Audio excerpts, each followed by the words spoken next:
करीब 10 डिग्री तापमान के बीच शीतलहर अपने चरम पर थी। इसी दौरान अचानक प्रशासन की ओर से बुलडोजर कार्रवाई शुरू हो गई। मरनी देवी के घर पर बुलडोजर चलाया गया और कुछ ही देर में उनका घर पूरी तरह जमींदोज हो गया। इस कार्रवाई में कई परिवार बेघर हो गए।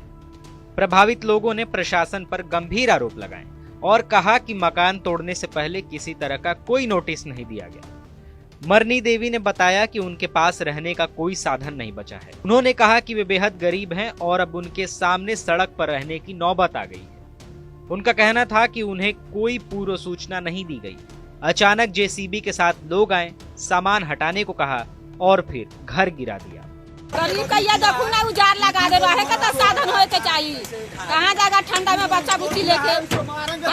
तो एनओसी आप लोग को अति नहीं दिया गया था? नहीं, किछो ना मिला है, कागज पत्र किछो ना।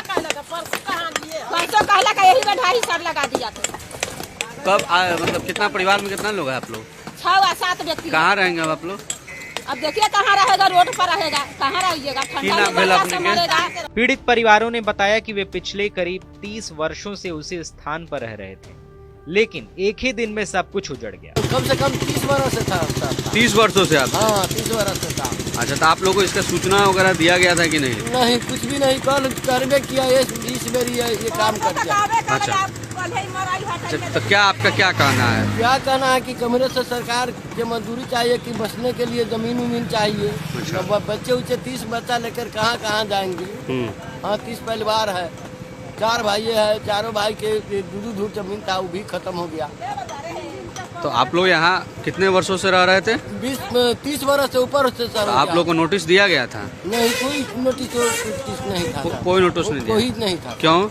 ऐसा ही है, कोई नोटिस से आता तो हम लोग सोच आउट कर लेते, कमरे रहने के लिए, समय पास करने के लिए रख लेते।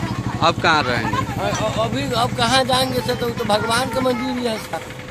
अब भगवान जैसे रखेगा वैसे बच्चे उच्चे लेकर जाएंगे। ग्रामीण महिला काली देवी ने कहा कि ठंड के इस मौसम में वे अपने बाल बच्चों के साथ कहां जाएंगी, यह समझ में नहीं आ रहा है। उन्होंने बताया कि गरीबों के पास कुछ भी नहीं है और उन्हें बस बसने के लिए एक जमीन चाहिए।